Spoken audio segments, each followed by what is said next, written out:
Hello, everyone. I'm Rameca Vincent Leary, and welcome to this edition of Connecting the Community.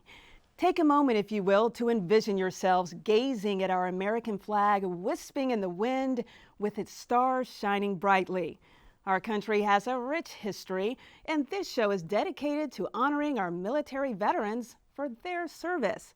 Throughout the broadcast, we'll highlight various facets, such as monumental strides made by women veterans, remembering 9/11 and first responders, including Gold Star and surviving families.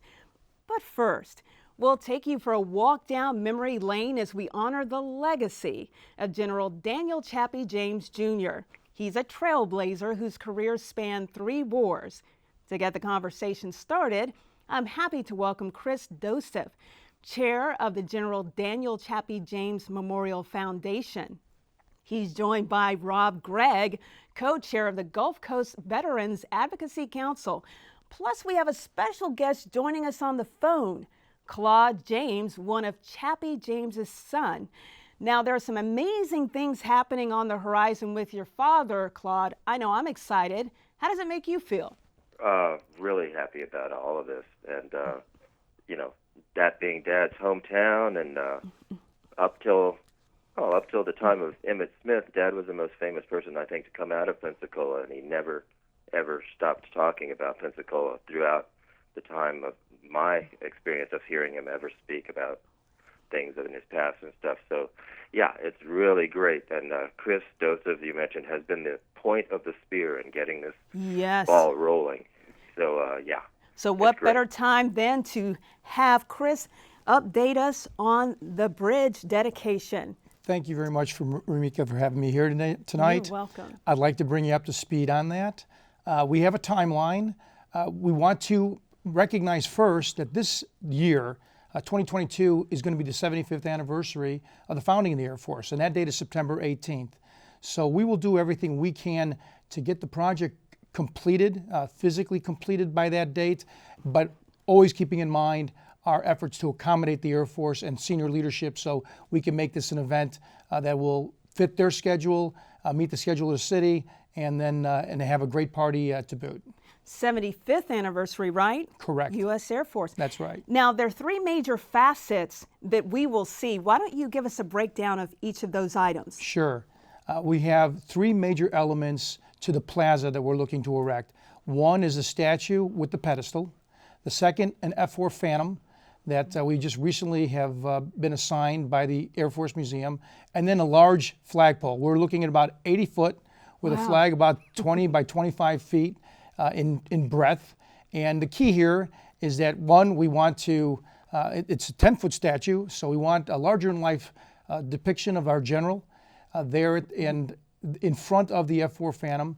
And the Phantom is going to be painted in the configuration aircraft paint that he flew in Vietnam.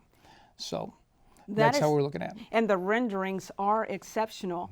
Now, Rob, I know that you and Cris are friends. You've known each other for quite some time. So when you jumped on board and you were asked to help, what was your first impression?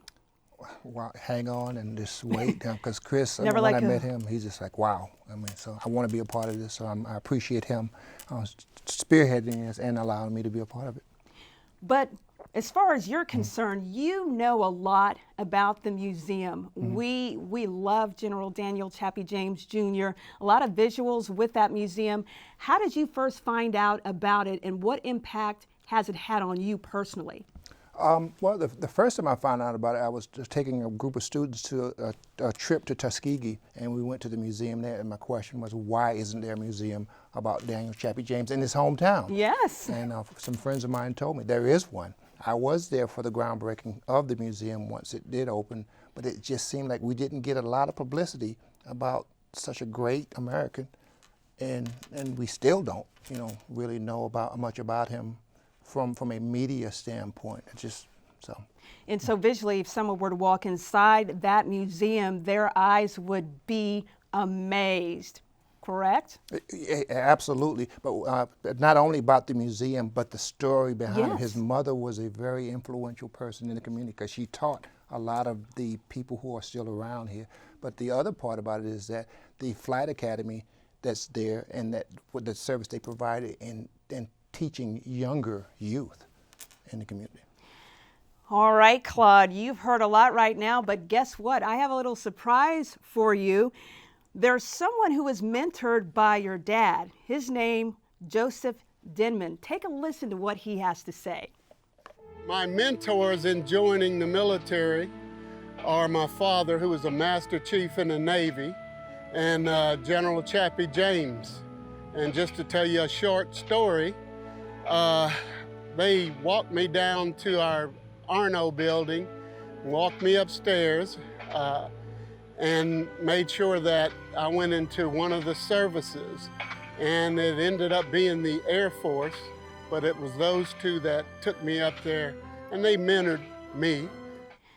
So, Claude, we know that your dad impacted so many lives. I was touched by that personal testimony, but you have a few interesting family stories of your own. Why don't you tell us about your brother who followed in your father's footsteps? Okay, Danny, yes. Yeah, I'm the last of the Mohicans. I was the baby. I'm the little brother. But my brother Danny is 9 years ahead of me, and he actually participated, became a fighter pilot after he came out of the University of Arizona, Tucson, Wildcats.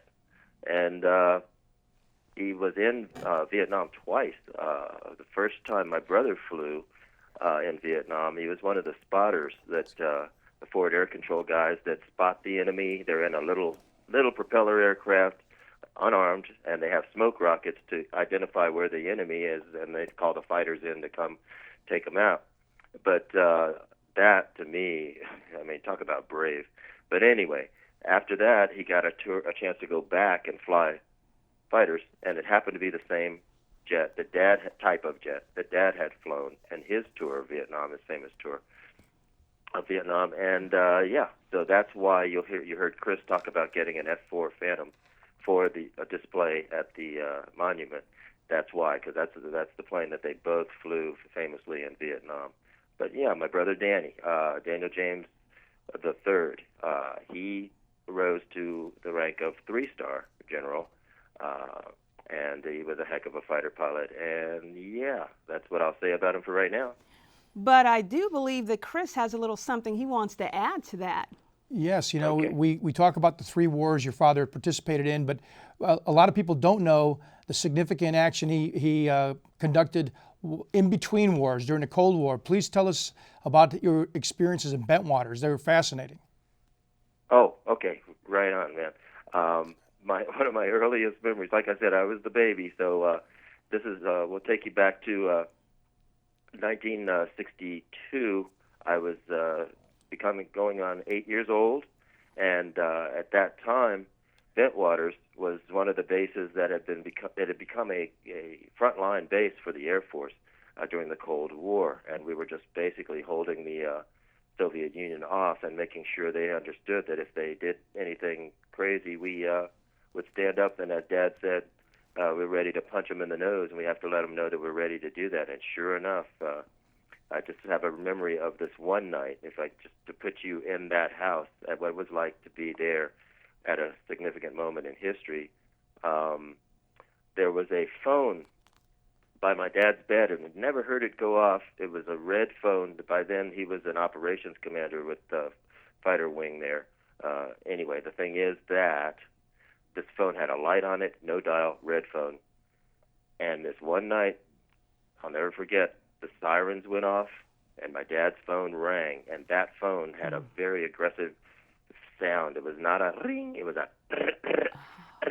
like that, and I remember that sound. And like I said, I'm becoming 8 years old at this point, and I heard Dad's feet hit the floor, because he was a big man. They say he was the biggest fighter pilot in history, 6'4", 250, sometimes 260. And his feet hit the floor, and the next thing I know, he's hanging up that phone. I could hear him in the other room, and Mom's helping him put his flight suit on, and he's heading down the steps, a quick hug and kiss goodbye. And I looked out the window, and every other dad on that street was running out of their house, jumping into their cars, firing them up, and heading down the street. And you could hear things firing up on the flight line. The flight line wasn't that far away on Bentwaters Air Base, and there was a 2-story little place we were living in, so I could see across the field, and you could see the jets and the afterburners lighting up, and 2 by 2 they're taking off, and this whole time you hear the constant sirens, and boom, boom, boom, you hear the jets firing up 2 by 2 heading off into the night. Boom, boom, boom. It kept going. Boom, boom. You'd see them two more, and you see them go off into the distance. And finally, after it seemed like every plane on that base took off, it got really, really, really quiet. And I could just hear Mom on the phone talking to other pilots' wives. And she's going through a list and filling up the bathtub with water and checking for batteries and going, trying not to cry and all these things. And I didn't know. I'm 8 years old. She's just saying, go back to bed. It'll be all right. And our dads were gone for a long time that night, and we come to find out later that that was the night of the Cuban Missile Crisis. Interesting. And so our dads were armed with nuclear weapons, heading over Europe, refueling over and over again, staying in the air. It was a moment in history that, if it had gone differently, things would have been very bad. But they had to stand up, and they did. Yes. And that's my upbringing was based on that, being ready on air bases. I was raised on air bases, and mostly. And so that's a vivid memory, and I like to share it with people because it puts it in perspective a little bit, Sure does, Claude. What an impacting story. And you know what, Rob, it reminds me of the stories that you may hear out there in the community as well, dealing with veterans. And I'd like you to speak about your service in the community, especially also what you do with Pensacola State College. Okay, so out in the community, for one, vets are probably the most modest group of people you've ever met. They'll never tell you their story unless you just specifically ask them, so that's what I really love about it. At Pensacola State College, I direct a Veterans Upward Bound, which is a Department of Education grant for low-income first-generation vets who want to go to school. But the thing about when you're sitting around in the vet lounge, you listen to the stories that vets have, and it's just commonplace. It's nothing spectacular, but if you would take a camera and kind of just impromptu just listen to some of the things, you'd probably be amazed at the talent that just comes through our armed forces that is just so, so quietly kept. Fascinating. Cris, back to you. I know that legislation was involved regarding this huge honor. Why don't you tell us about that process? Well, the process is basically you go to your legislative representatives and you ask them either to name a bridge or a building or a road. A pretty standard process. Ours is a little bit fraught with some controversy, and it required a lot more effort than previous requests for naming. It required us to get resolutions from the 4, say, distinct entities, governmental entities, the 2 counties and the cities, and it also required us then, they had a committee assigned. We prevailed in all those efforts, and in, I think, about a 7-to-1 vote in support of having General James' name placed on this monumental bridge. Yes. And so after that occurred, it went through the legislature, through all the different committees, and was finally signed into law by Governor DeSantis. So we were very pleased with that. So it's just a matter of determining what date we're going to put that name onto the bridge. So where specifically will we see this? I know a lot of people are wondering. Well, as you come across the bridge from Gulf Breeze, if you're aware where the current Visit Pensacola building is, just north of that there's a grove of trees that we're looking to put that plaza in to incorporate the statue pedestal, the aircraft, the F-4 Phantom, and the flagpole, so that people can visit. The nice thing about that location, there's parking available. Great. And we want to make it open and accessible to folks to visit. Wonderful. Claude, back to you. You told me about your sister, Denise. She was a trailblazer in her own right, working for TWA Airlines. Why don't you tell us that story? Right. Yes. At that time, you got to take you back. Let's go in the way back machines into the 60s here. And the airlines back then, they were still transitioning from propeller aircraft to jets, and things were stepping up fast. They were becoming more modernized.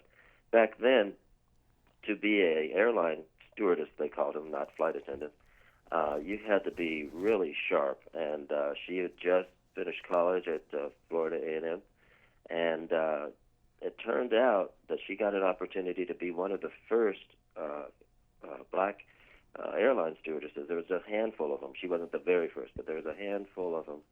And I vividly remember one time after that got going, we were in Tucson.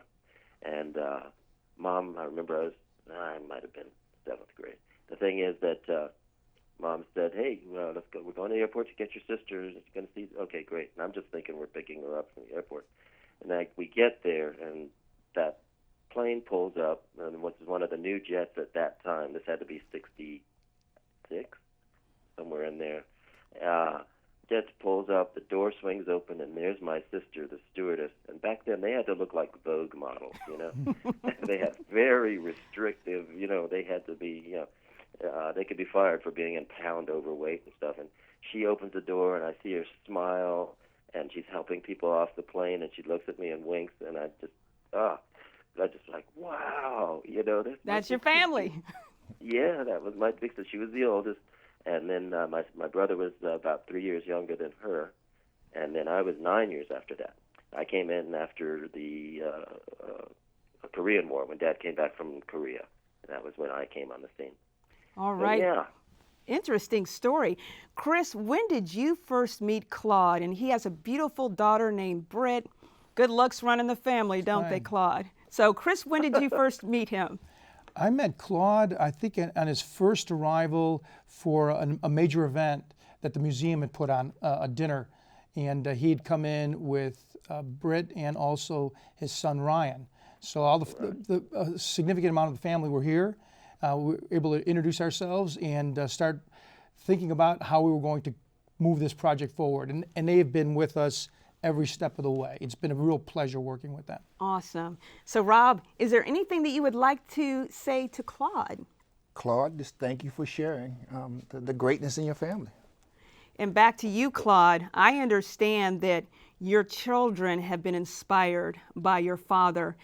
Give us a takeaway before we end this segment. Anything in particular that really stands out to you personally, the impact that your father had on your life? Yes, you talk about impact on my kids. The thing about Dad and the things that were carried over, the core of that whole thing about thou shalt not quit, that's his mother's 11th commandment, that whole thing plays into my kids and the way they approach things and thinking things through. I'm really proud of them. It's funny when you see them and hear them say something, and it makes you go, wow, they were paying attention, you know, when they do something good. And my daughter's like that. She's the younger, and she's a real self-starter, as you would call them. She finished college, went back to school, got her master's, and she's always helping and doing things like that, and not a quitter. She's a go-getter, getting things done, positive stuff. And she helps the Tuskegee Airmen in that regard. She has a communications master's. Those kinds of things were instilled by hearing over and over again about taking your opportunity to do something good. My son also out there, he's a little more laid back, a little more like me, like his dad, but still an achieving person. And he was always the cool head. We're both avid motorcyclists, and one of the things about my boy, he was involved with a group club of sport riders, not the crazy guys that do the wheelies by your window when you're going down the highway, but sport riders are still. And he would always be the calming influence. He was the big guy, kind of like Dad. You know, my son's about 6'5". I don't know how much he weighs, but had a karate black belt when he was got that when he was 13. Wonderful. My daughter also went into karate, got her blue belt, and then she started doing other things. But achievers. What you're talking about is the influence. Achieving. So yeah, that was in there, and it's made them great people. He's a musician now, and he's living in Seattle. And yeah, my daughter's in north of Austin there, and doing really well there. Everybody, and I have a granddaughter through my daughter. Doing well. So yeah, I hope that answers what you were looking for. It sure does. Claude, it has been such a pleasure having you with us, and I know we'll be seeing you very soon. And to Cris and Rob, thank you so much for joining us during this segment as well. So folks, as we head to break, listen to the delightful sounds of Kit Lowe featuring Mix and Magic. They're singing a patriotic favorite. Stay tuned. America, America, God shed his grace on thee, and crown thy good with brotherhood from sea to shining sea.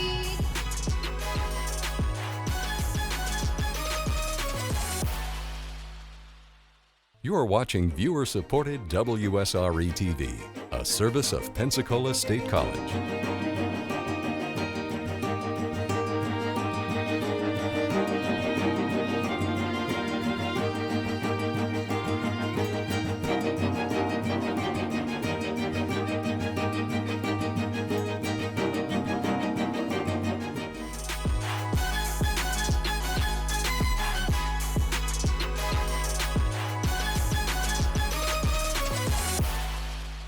Hello, everyone. During this segment, we're focusing on women veterans. It's a pleasure to have Michelle Caldwell, CEO and founder of the Monument and Museum to Women Veterans. She's joined by Dr. Traci Solt, Director of Clinical Services for the Department of Veterans Affairs.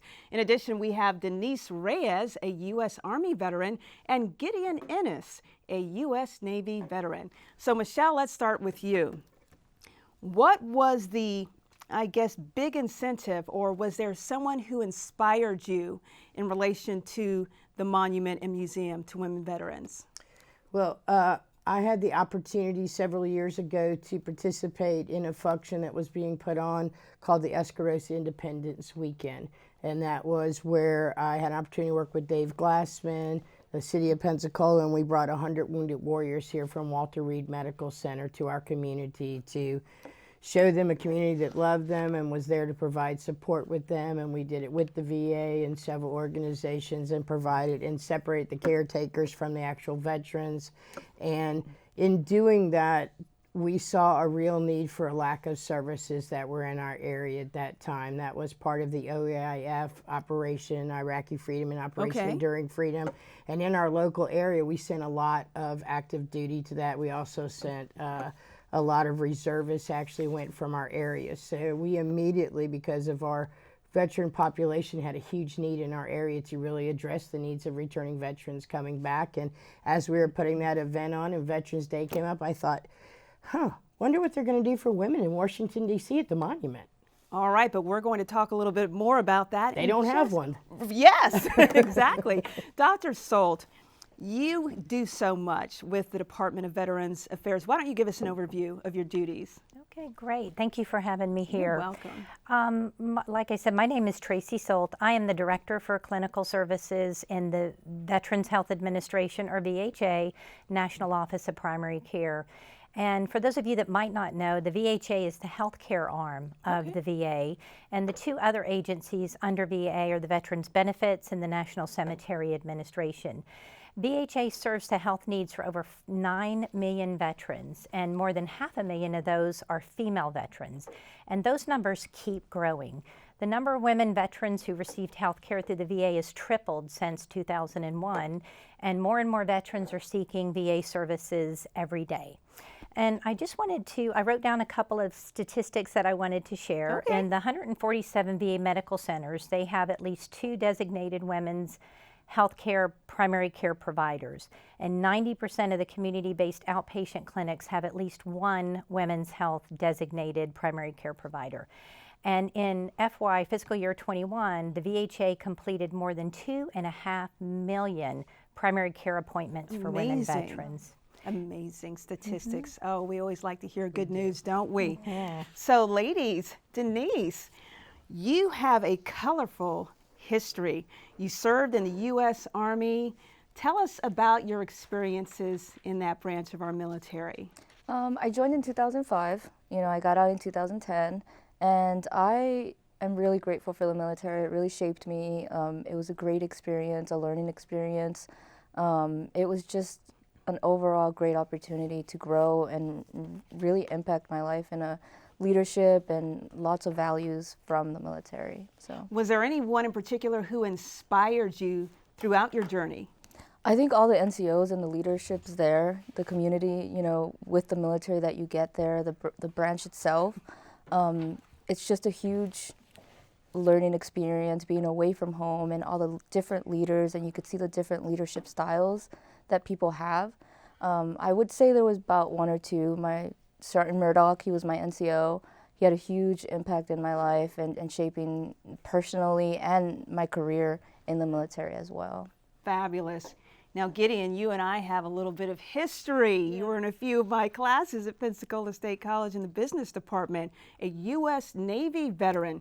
Take us back. Share a story. Well, so I joined in 2009 and I got out in 2018. I think my greatest story, I was a parachute rigger. I had a pilot that actually ejected and used the parachute that I packed, and that really impacted me because I, did my job and that pilot survived.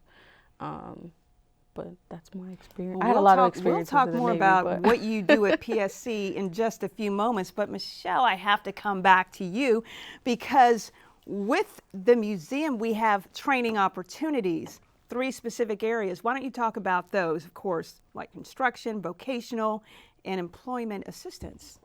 Yeah, one of the things that we're really excited about is that per capita, we do have one of the largest veteran populations per capita in the Gulf Coast.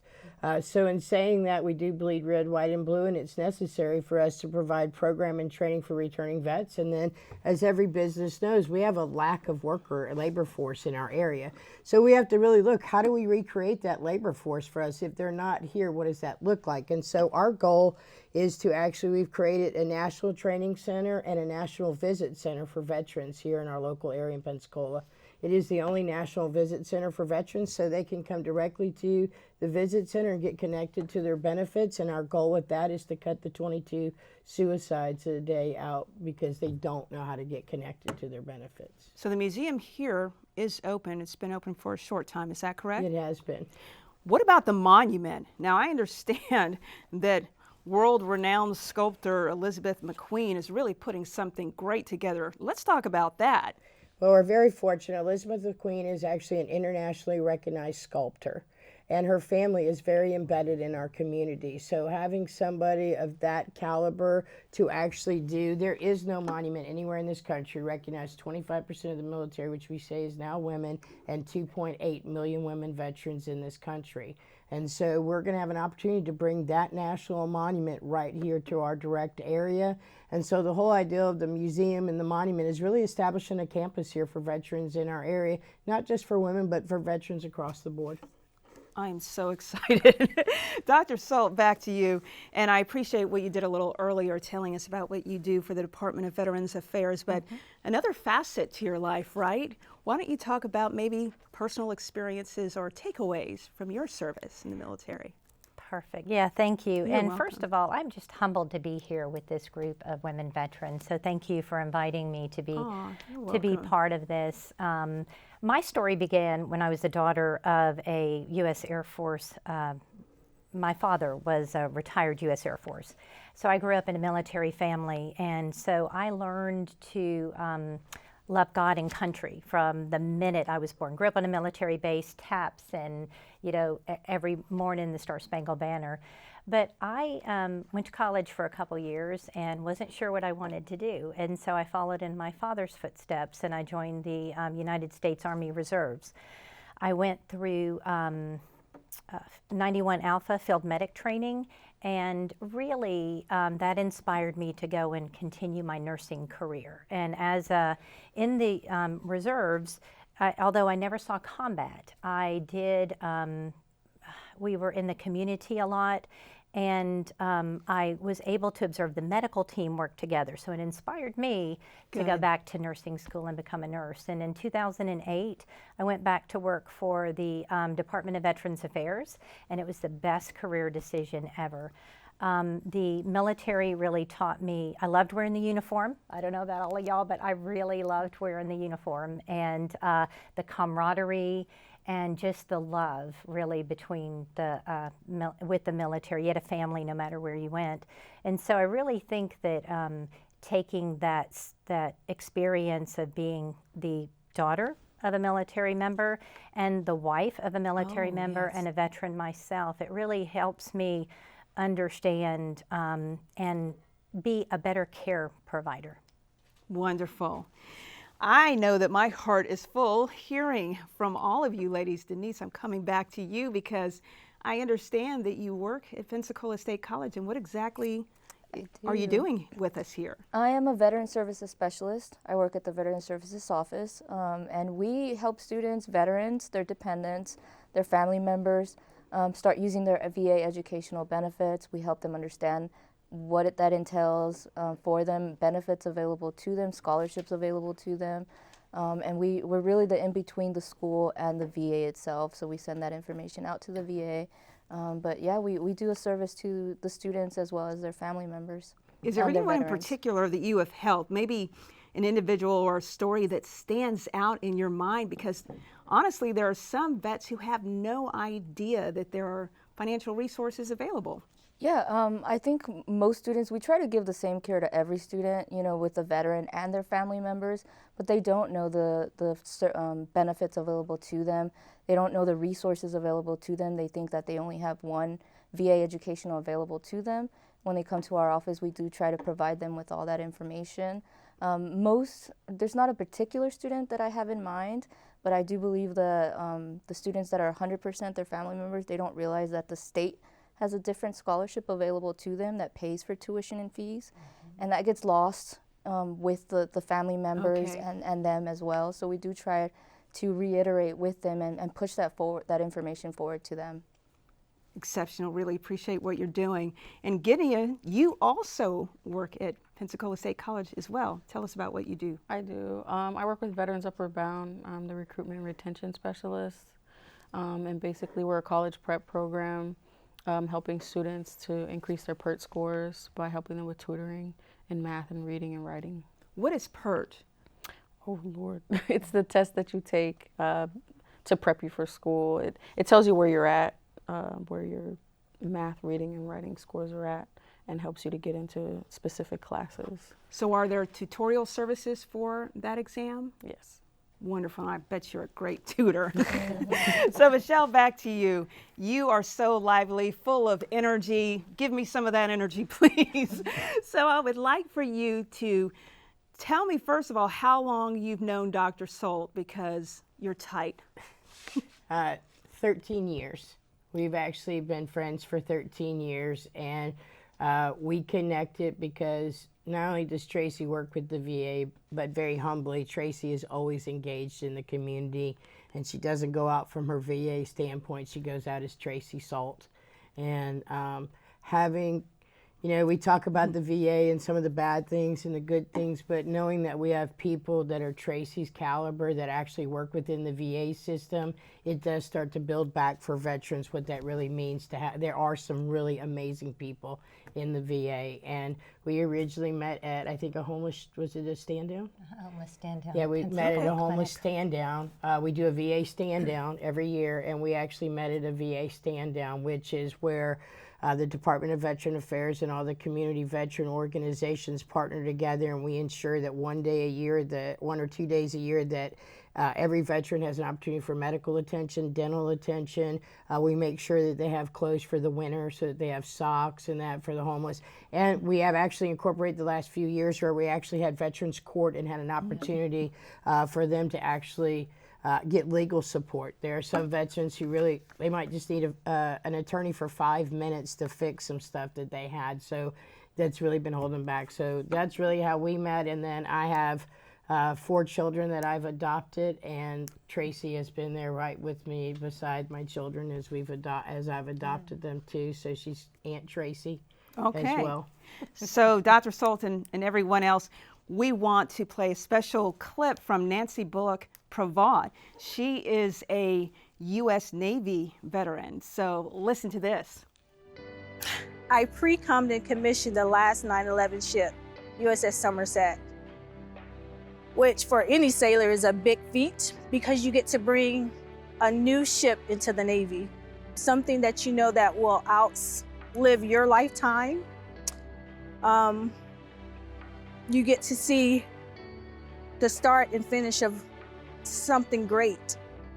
And being the 9/11 ship, that was one of my most humbling assignments in my 21 years.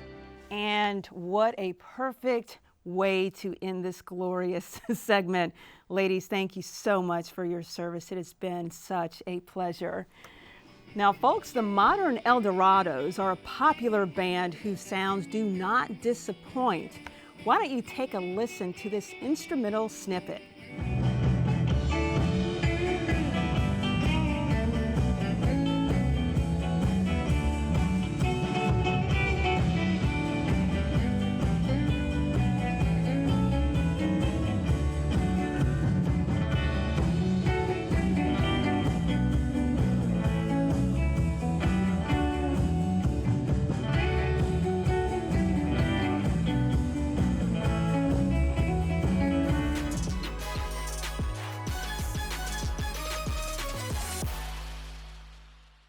You are watching viewer-supported WSRE TV, a service of Pensacola State College.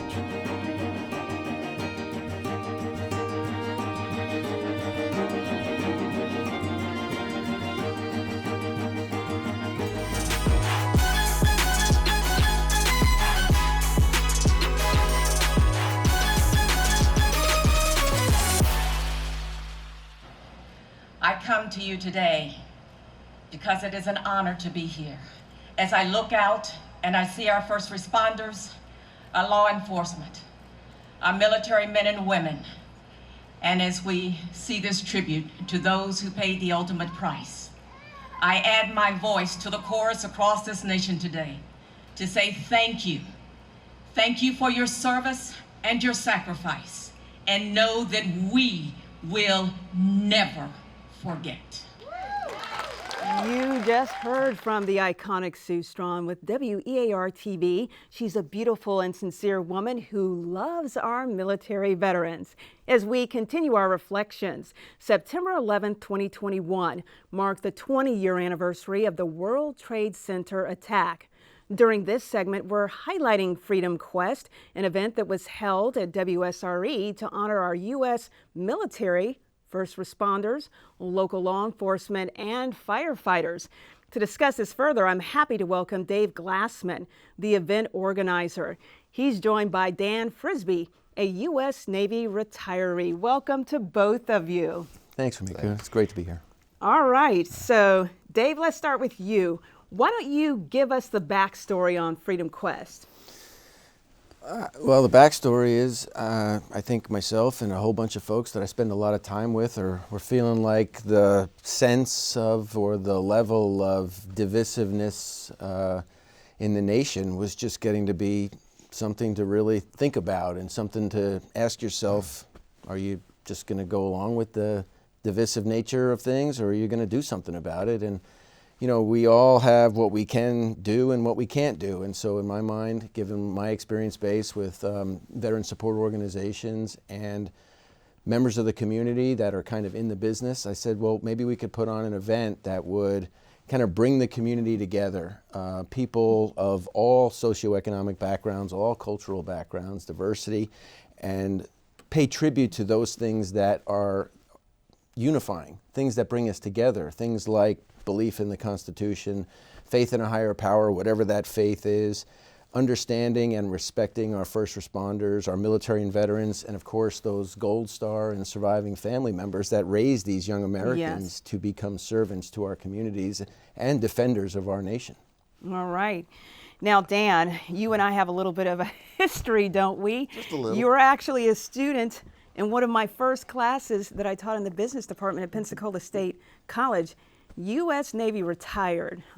Talk about your experiences, because you were one of my best students. Well, thanks. You know, I joined the Navy as a 17-year-old kid because I knew I wasn't going to college. And it was a way for me, in my mind, to learn a trade, to learn how to do something instead of being a mechanic at the local tire shop where I lived. And 23 years later, I decided to retire from the Navy and ended up going to school again and actually going to college. And I'm still enrolled in college. All right, so you finished your journey at Pensacola State College, and you are now at, I'm now at University of West Florida. And what are you studying there? Right now I'm in a Bachelor of Social Work. My goal is to be a mental health counselor for veterans with PTSD. Love it, love it. All right, so Dave, back to you. You mentioned the impact Freedom Quest has had on the community. I know that there's been a lot of chatter. How long did it actually take to put everything together? We know that it was held right here at Pensacola State College. WSRE had a heavy hand in it. Jill Hubbs, our general manager, as well. So a lot of hands in the pot. Am I right? Oh, absolutely. Jill was a huge champion for the cause. Dr. Meadows came right on board immediately and said, we support this thing, because I think Dr. Meadows and Jill and everybody here at Pensacola State College just understood where it was coming from, but that the goal was to really embrace what happened on 9/12 20 years prior, which was the unification of the nation after such a horrific event, the single most powerful and horrific event in our nation's history, bar none in my opinion. And what we really wanted to capture was this sense of coming together, that sense that the Americans felt on September 12th, 2001, and that sense of unity that took place for weeks, maybe a few short months, but then we seem to have lost it again. And so 20 years later, the sun, moon, and stars aligned. It fell on a Saturday. We took about 7, possibly 8 weeks to put it together. And the entire spectrum of the Escambia County, Pensacola, Gulf Breeze first responder community showed up in force. We got nothing but green lights from everybody, from a permitting standpoint, from a production standpoint. A gentleman named Pez Merrier came to the table. Really, it was his idea to put the show on, and he brought about $50,000 worth of production stuff, and at no cost to the event. And we had some fantastic sponsors with Sandy Sansing and Joe Gilchrist and a few other very, very generous citizens here of Pensacola. Good to hear. So Dan, quickly, September 11th, 2001, do you remember where you were? I was actually trying to fly to Maine that day. One of my friends had made Chief Petty Officer, and I was going up for his ceremony. I was stationed here at Whiting Field at the time. That was my final duty station. And the impact of an event like Freedom Quest, I know because we were reflecting so much on what happened on September 11th, 2001, and now it's 20 years later. A lot of times people can't get the images out of their minds, but we saw that there was a great deal of unity at that time, correct? Oh yeah, I went to Dave's Freedom Quest, and I thought it was awesome. Everyone just came together. It's great to see a time when we do, like you said, just like September 12th, there were no differences. We were just all Americans that day, the way we would like to be every day. Every single day coming together. Gentlemen, thank you so much. It's been an awesome pleasure, and thank you so much for your military service. Indeed, my heart is so full right now hearing from our military veterans, and I tell you what we're going to do is we want you to sit back and enjoy this video montage that includes more sights and sounds from Freedom Quest 2021.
During this segment, we're continuing our Freedom Quest discussion, introducing more military veterans who will be sharing their experiences. It's a pleasure to introduce 3 retirees. Dave Glover, who served in the U.S. Army, Derek Breaux, who spent time in the U.S. Air Force, and Stan Barnard, who served our country in the U.S. Marine Corps. Welcome to all of you, gentlemen. Thank you. So glad to have you. Dave, I'm going to start with you because September 11th, 2001 resonates in all of our minds, I know. Tell us where you were. Well, at the time, I was in the Old Guard, which is stationed at Fort Myer, Virginia, and the primary role of the Old Guard was to perform ceremonies throughout the D.C. National Capital Region, and also perform full honor funerals in Arlington Cemetery. At the time, we were down at the Pentagon delivering flags for a ceremony that was going on inside the building, at some office somewhere. And then when we were walking out, we were in the south parking lot and heard a plane flying low.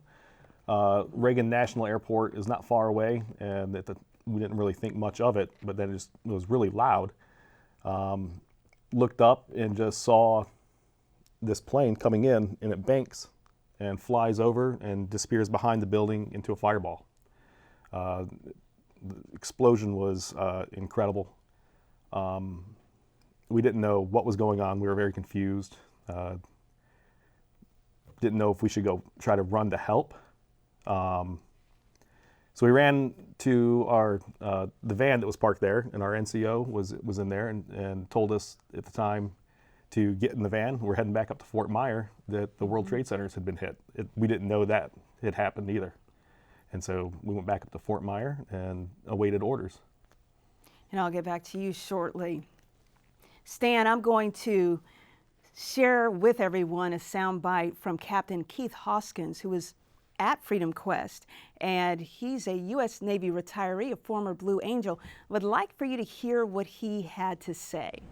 So in response to what occurred on 9/11, our military has responded in a swift fashion with force to root out tyranny and terror across this planet. Over the last 20 years, we have lost over 7,000 service members due to our conflicts around the world in response to 9/11. And of note, over 53,000 wounded warriors continue today to struggle with the scars of those past wars. Stan, as I listened to that, my heart was heavy. And I'm thinking about Freedom Quest 2021, specifically the impact of the Gold Star Wall. Why don't you talk about that a little bit, if you will? Well, the wall came to Pensacola. It was very emotional, of course, for all the Gold Star families and such that represented the loved ones that had sacrificed their lives for this great nation. It was particularly interesting to me to find that they had incorporated the names from the first Persian Gulf War, and one of the gentlemen that was on the wall was a CWO4 Phil Garvey. He was from Pensacola, and his family didn't even know about it being on that particular wall, so it was nice that was accomplished for them. What a great thing. Now, Derek, tell us where you were on September 11th, 2001. Do you remember? Oh, yes, ma'am. Me and my family were actually stationed in England at the time at RAF Lakenheath, a couple hour and a half, 2 hours from London. And we were actually at a normal office day, and we keep the news on constantly to make sure we know what's going on with world events. And they showed the first plane crash into the first tower. And then somebody was like, everybody look. And we're just all watching it live as the second plane is coming in. And we're just in disbelief, like, was that actually a second aircraft that hit another tower? And as soon as we all, came out of the initial shock of what we were seeing, even before we received orders from the Pentagon or the White House, we started shutting the base down, making sure everybody was safe. posturing for whatever may be coming next, because we didn't know if it was a worldwide event or if it was just, New York. We hadn't heard about the Pentagon or any of the other flights. So were you active duty at Yes, that? ma'am. You were I was active duty at that time. I think I worked a full 48 hours straight in our control center, coordinating the base response to what may be coming. So takeaways 20 years later, a lot has changed in our Yes, ma'am. society, right? So is there anything right now that you wish could have been done differently to bring the country together? A lot of positive things were accomplished. Yes, ma'am. No, not really. I mean, the country did come together. We hadn't had to respond to any sort of attack other than in a war zone of that magnitude, and not having a firm target to focus on. It was just chaos, but organized chaos. And that was due, thankfully, all the military training of all the services and regular Americans coming together. And that's why to support us. Exactly. That's one of the main reasons we don't ever want people to forget. So yes, our country came together. We're so elated about that. But events like Freedom Quest, we want to remind everyone, and then we have the little ones that come up and we educate them. And Dave, speaking to that extent, in knowing about your military service, do you have any specific takeaways from Freedom Quest? It really hit me when I saw the Gold Star tribute wall that was there. Over the years, I've lost a lot of friends, and I honor them, when their dates come up. And I've seen their names out there. But when they put the wall up, and I walked up to it and I saw it, and I started going through trying to identify friends of mine, and it really hit me hard. Seeing everybody grouped together in the same space. It was really emotional, quite emotional. Yes, very emotional. I broke down, cried a little bit. Actually, I found one of my good friend of mine, his star, Alexander Gagalak, was actually 2 stars above Stan's friend, Phil Garvey. And speaking of which, I know that you and Stan are friends. And Stan, you do quite a bit in the community, serving on the board of directors with Veterans Memorial Park. Please tell us about your efforts there. Well, I'm very proud to be on that board, by the way, and it's our commitment to the community and to all that have served this nation, and particularly those who have given their all for this nation. The Veterans Memorial Park represents everyone. There's the Gold Star Memorial there. There's the Persian Gulf War Memorial. There's the original wall that's there. It's a replica, half replica of the Vietnam Wall, which that's where I served, was in Vietnam.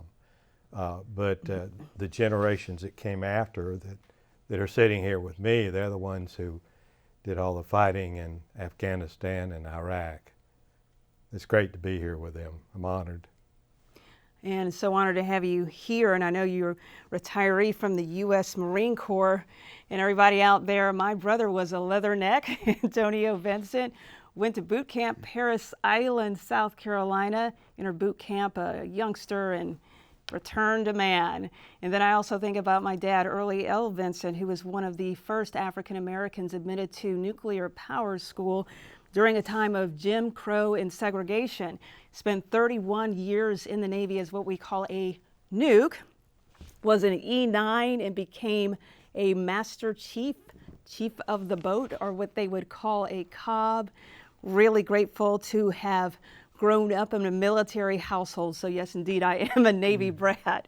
Now, Derek, back to you, because I know that through your time served in the U.S. Air Force, there are probably some significant military times that you remember where maybe someone influenced you, or possibly someone that really made a huge impact on your life.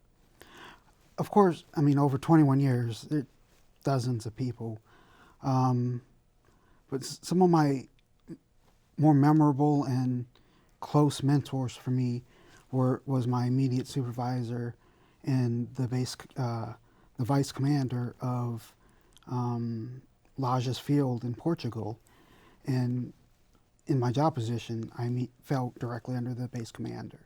So both the vice commander and the commander put me in a leadership role that they had vacant and nobody coming in. So I really got to see both sides of the table, from low-ranking enlisted member to the officer leadership functions that go on every day that most military members on the base have no clue of, all the planning and everything that goes into running a base. And they brought me into that officer world, even though I was, mid-level enlisted member at the time. And they really mentored me on how, the overall Air Force scheme of things. Exactly. So Dave, if there are any parting words that you could share with our viewing audience to remind them about the importance of honoring, remembering our military veterans, what would you say? Ooh. I know it's one of those questions, right? Putting you on the spot. It takes a lot of sacrifice. Indeed. To be in this community, and when I say community of the veteran community, and not just on the veterans themselves, but their families, and we cannot do it without the support of the civilian community behind us. Well said. Thank you, gentlemen, for your military service. Indeed, it has been an honor. Now, folks, I would like to thank all of our guests for joining us. I'm Rameca Vincent Leary. Remember to keep it locked in right here on WSRE, PBS for the Gulf Coast.